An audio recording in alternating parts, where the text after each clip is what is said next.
জ্যৈষ্ঠের তাপে সূর্যমামা বেজায় ক্ষেপে, তার তাপে আর থাকাই যাচ্ছে না। তো আজকে ভাবলাম যে কাটা মাছের একঘেয়েমিটাকে কাটিয়ে পুঁটি মাছের ঝাল করা যাক বা চচ্চড়ি।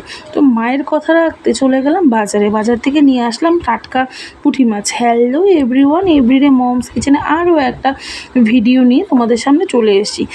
তোমাদের ওখানে কার ওখানে কেমন গরম পড়েছে জানিও। তো পুঁটি মাছগুলোকে এনে, ছোটো মাছ কাটতে না আমার বেশ লাগে, ছোটো মাছগুলোকে ভালো করে কেটে নিয়ে পরিষ্কার করে নিয়েছি। নিয়ে ভালো করে ভালো করে হলুদ আর লবণ মাখিয়ে মাছগুলোকে বেশ কড়া করে ভেজে নিয়েছি। কেন কড়া করে না ভাজলে না, সবজি দিয়ে যখন চচ্চড়িটা বানাবো তখন কি হয়, মাছের কাঁটাগুলো ছেড়ে যায়।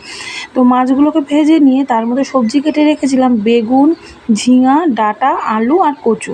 তো সবজিগুলোকে একটু ভেজে নিয়েছি। সবজিগুলো জল ছেড়ে গেলে সবজিগুলোকে নামিয়ে অন্য একটা পাত্রে রাখার পর কালো জিরা, কাঁচা লঙ্কা আর কালো জিরা, কাঁচা লঙ্কা, একটা টমেটো দিয়ে ভালো করে টমেটোটা গলা অবধি ফোড়নটা হালকা হালকা ভাজা হবে। তারপর টমেটোটা গলে গেলে পেঁয়াজ বাটা, জিরা বাটা, কাঁচা লঙ্কা বাটা দিয়ে ভালো করে মশলাটাকে সাঁতলে নিয়ে ভেজে রাখা সবজিগুলোকে দিয়ে দেবো।